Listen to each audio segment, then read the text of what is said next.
के बाद हुआ बवाल, अमित शाह हुए गुस्से से लाल, नफरती पत्थरबाजों पर गिरी गाज, अब चलेगा बुलडोजर। इधर अमित शाह ने दे दिया ऑर्डर, उधर बिहार पहुंच गई स्पेशल फोर्स। उपद्रवियों के दिन हुए पूरे, नीतीश कुमार देखते रह गए। अमित शाह के एक्शन से हिल गई नीतीश सरकार, विपक्ष हुआ धुआं धुआं। क्या अब इस्तीफा देकर बचना चाह रहे हैं नीतीश? इधर जैसे ही बिहार में भेजी गई स्पेशल फोर्स, उधर चुन चुन कर हिसाब होना शुरू हो गया। उपद्रवियों की लगातार पहचान की जा रही है। जिन लोगों ने रामनवमी के जुलूस के दौरान बवाल किया, उन्हें ऐसा रौंदा जा रहा है कि अब उनकी 7 पीढ़ियां भी कभी पथराव और बवाल करने की हिम्मत नहीं कर पाएंगी। इसीलिए कहा जाता है कि अमित शाह को गुस्सा नहीं दिलाना चाहिए, क्योंकि जब शाह चोट करना शुरू करते हैं तो अच्छे अच्छे उपद्रवी बाप बाप करने लगते हैं। जिन लोगों ने रामनवमी के दिन बवाल किया था, उन्हें लगा था कि शायद उनकी जान बच जाएगी, क्योंकि यहाँ पर ना तो योगी आदित्यनाथ हैं और ना ही बीजेपी की सरकार है। लेकिन शायद वो ये भूल गए थे कि दिल्ली की गद्दी पर शेर बैठा हुआ है, वो शेर जिसने पाकिस्तान को ऐसे घुटने पर लाया कि वो दाने दाने के लिए मोहताज हो गया, जबकि कश्मीर में जनता का अमन चैन छीनने वालों के सिर कुचल दिए। बिहार के सासाराम में रामनवमी के दिन उपद्रव करने वालों ने प्लान तो ठीक बनाया था, लेकिन दिन उन्होंने गलत चुन लिया। जब अमित शाह बिहार के दौरे पर जाने वाले थे, तभी ये बवाल हुआ। शाह से तो वैसे ही लोग कांपते रहते हैं, लेकिन उपद्रवियों ने उन्हें हल्के में लेने की गलती कर दी और उनके बिहार पहुंचने के बाद भी बवाल जारी रखा,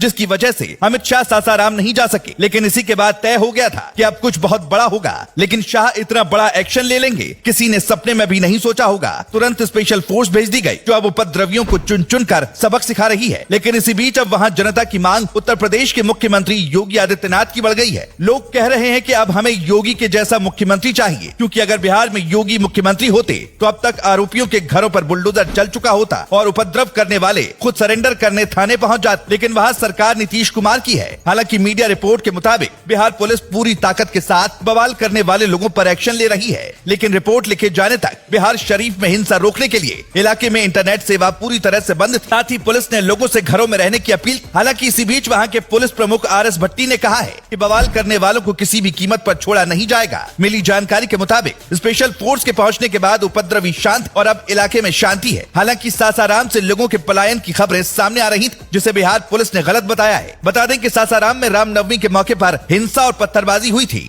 यहीं पर रविवार यानी 2 अप्रैल को गृह मंत्री अमित शाह की सभा होनी थी, जिसे रद्द कर दिया गया, जिसके बाद बीजेपी ने आरोप लगाया है कि अमित शाह की रैली के डर से यहां धारा 144 लगाई गई है। हालांकि रोहतास के जिला अधिकारी ने साफ किया कि कहीं भी धारा 144 नहीं लगाई गई है। लेकिन अब जब बिहार में इतना बड़ा बवाल हो गया, तो बीजेपी ने भी नीतीश कुमार को घेर लिया और उनके इस्तीफे की मांग कर दी। इतना ही नहीं, अमित शाह भी नवादा में जनसभा को संबोधित करते हुए बिहार में कानून व्यवस्था की स्थिति को लेकर नीतीश कुमार की सरकार पर जमकर बरसे। उन्होंने बिहार के मुख्यमंत्री नीतीश कुमार पर सत्ता के लिए राजद नेता लालू यादव की गोद में बैठने का आरोप लगाया। इससे पहले खबरें सामने आ रही थी कि नीतीश कुमार एक बार फिर विपक्ष को गच्चा देकर 2024 में बीजेपी की नाव में सवार हो सकते हैं। लेकिन इस पर भी अमित शाह ने नीतीश को अभी से जवाब दे दिया कि उनके लिए बीजेपी के दरवाजे हमेशा हमेशा के लिए बंद हो चुके हैं। इतना ही नहीं, शाह ने दावा किया कि नीतीश सरकार के मंत्री बीजेपी का दरवाजा खटखटा रहे हैं। लेकिन इसी दौरान शाह ने ऐसी बात बोल दी कि हर कोई हैरान रह गया। उन्होंने कहा कि बीजेपी बवाल करने वालों को उल्टा लटका कर सीधा कर देगी। Bureau report.